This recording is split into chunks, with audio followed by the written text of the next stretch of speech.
Good morning, good afternoon. So real quick injury update. Martavis Bryant has a PCL injury in his knee. Don't know the length of the injury, but it doesn't look like he'll be available for some time.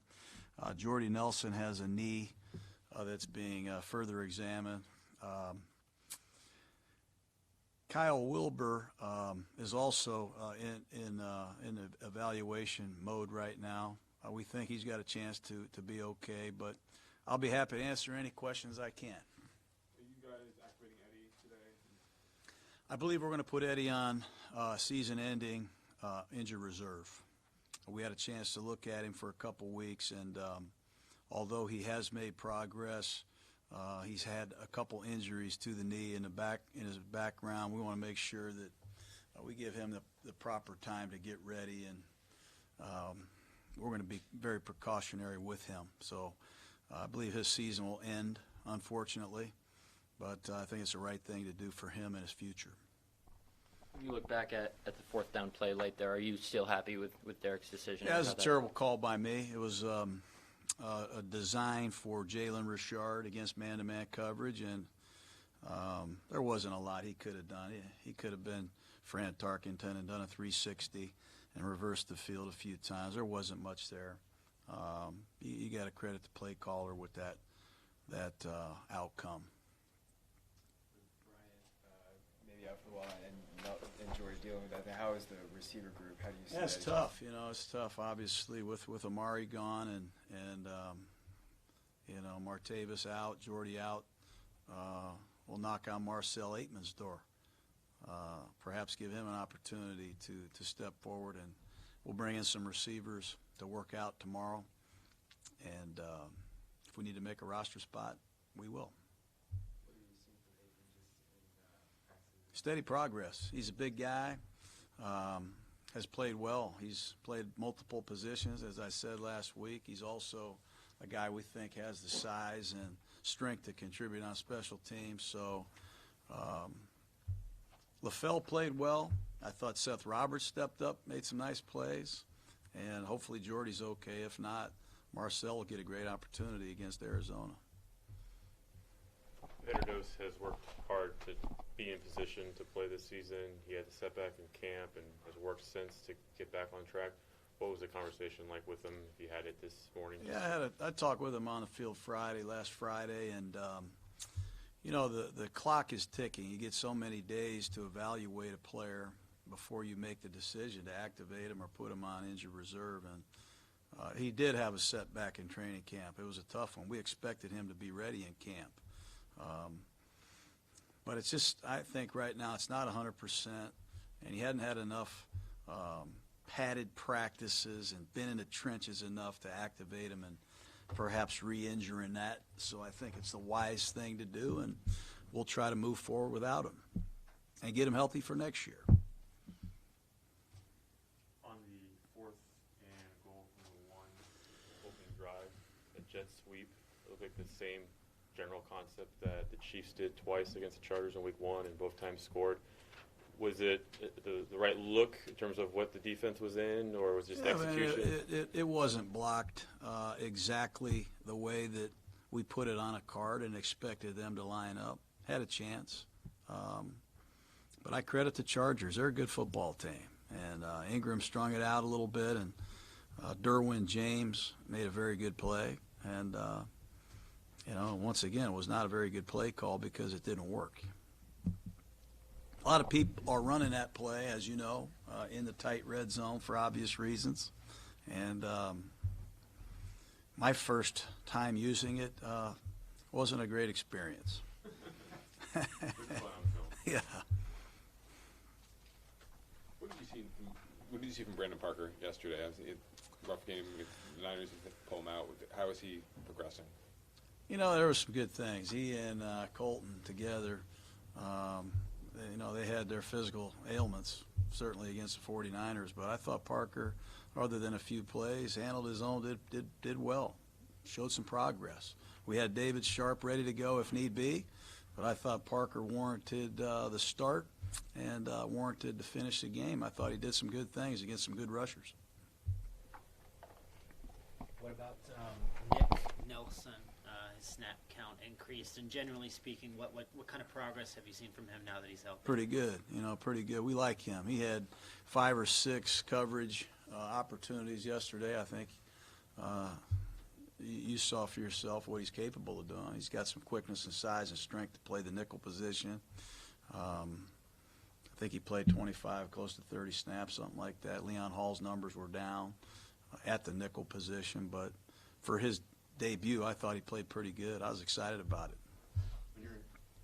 Is Nick Morrow a guy you want to see more of second half of the season? I Yeah. know he played a lot yesterday. Yeah, he is. I thought Markel Lee, we moved Markel to Sam, the strong side linebacker. I thought Markel had his best game playing that position. Morrow, we'd like to see more and more from him. And I thought Kabinda did some good things at the middle linebacker, too. So I was pleased with a lot of things I saw from our young defense. When you're in cover zero, like you guys were on the 66-yarder, and the running back goes into the flat like that, is there anyone whose assignment is to cover him and trail Yeah, him? Or is it I just say that, when you're the coach, you take responsibility for the bad things that happen. We had a man that was in coverage who didn't peel off and cover him, and it put Conley in a tough spot. Conley's covering his guy. And, we try to read out of our coverage and make a tackle in the open air against Melvin Gordon. It's a hard thing to do. But we had an error on that play, and it cost us. that level of aggression to try to get to the quarterback? It seems a bit necessary where Gunther has to dial things up just because of what the four-man rush has been this season. Are those the sorts of plays that you need to do as a coordinator just to try to affect the quarterback? Well, it helps to call those plays when you have them behind in the down and distance. We finally, did a good job, I think, getting some at-bats. We had some 2nd and 10s and 2nd and longs, and we had some 3rd down and longs. And when you have those situations, you can get your pass rusher, nickel blitzes dialed up. And I thought that was what you saw yesterday. And Gunther's really good at doing that. But I think our ability to stop the run in some early down situations led to that. Rashawn Melvin re-entered the rotation at corner.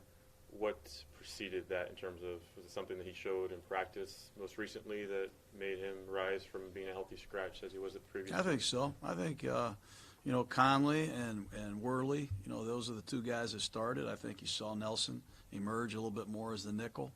And we're going to rotate Melvin in there. He's a good player. And we'll try to be smart about when we do it.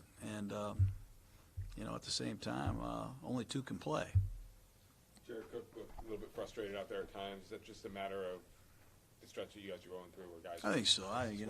I'm frustrated. He's frustrated. A lot of us get frustrated. To have 3 opening drives like we had yesterday and have 3 points it's hard to swallow, really. He's a great competitor, heck of a tight end, and I think his frustration is pretty logical. More guys? You said that you rely on the trainers to tell you if a player is unable to go, but with a rookie like Colton, is there any concern about how playing at potentially less than 100% could affect him mentally at all? No, I think what you're dealing with Miller is one of the most mentally tough kids that you will find, and I think he's gaining strength from playing. I think he's really learning a lot about this business right now the hard way. Not only losing, not only playing hurt, playing from behind a lot, but learning how to play well against great rushers when you're not at your best. And that's really the definition of a lot of these great pro football players. A lot of these guys don't feel good after week 2 or 3. But for that young man to go out there and give us all that he's given us under these circumstances it's really exciting. John, from an outsider's perspective, it looks kind of bleak, not only this year but next year. What gives you optimism that this is going to work out and be what you thought it would be when you came here? Well, the Chargers came in here yesterday as a 7-2 team. A lot of teams feel they're the best team in the AFC. I thought we hung in there with them pretty good. A lot of young guys playing. I know we can play better, and I know we will play better. And I'm not going to make any predictions. I know it's dark right now. It's tough, man. It's tough on our fans. I thank our fans for showing up and being with us. But we're going to bring this thing back. I've been a part of it before, and we've got some great people to build around, and we've got some resources to keep building. And I'll leave it at that. Related to that, when you came here, you had so many things you had to get your hands on. This organization, coaching again, evaluating again. I know you were still immersed in football, but being away from coaching. How much of a learning curve is there when you have to jump back into this raging river, NFL coaching? How much has there been? Yeah, it's tough. I mean, it's tough business for all of us. Every year the rules change. Every year the roster changes. Every year something changes. But, the Oakland Raiders, as I've said earlier, we've had a lot of change in this organization for the last 15, 20 years. And change is tough. Change is tough on everybody. And I'll put a big exclamation point behind that. We got a long way to go, but I thought there were some really good signs yesterday, some signs that really excited me. And I'm really happy to be back. I know we've got a lot to prove, and I'm sure we have our critics out there, but, that's all part of this. Marcel Aitman, is he ready, based on what you've seen in practice, to be called upon should situations dictate? I think so. We'll see. He'll be another rookie that we call on, and we've had some rookies step up. We'll need him to do the same. You look at the offensive production in the last 3 weeks, no touchdowns in 9 quarters. Yeah, it's tough, Vic. It's tough. Yeah. Go ahead. I know what's your question. What's the biggest issue you think? What's the biggest problem? Well, obviously finishing drives is a big issue. We get down to the 1 yard line, we don't finish. We get to the red zone, we fumble the football. We've turned it over in the red zone a couple times. I think the injuries up front on the offensive line really hurt us in the 49er game, being honest. Not just a couple, a few. I think, yesterday the Chargers are a heck of a team. Sometimes you tip your hat to the opponent. We lost a couple of our receivers again in the football game, and there's some questionable play calling, honestly. So you couple all those things together, you'll probably have a good story there. Let's do 2 more, guys.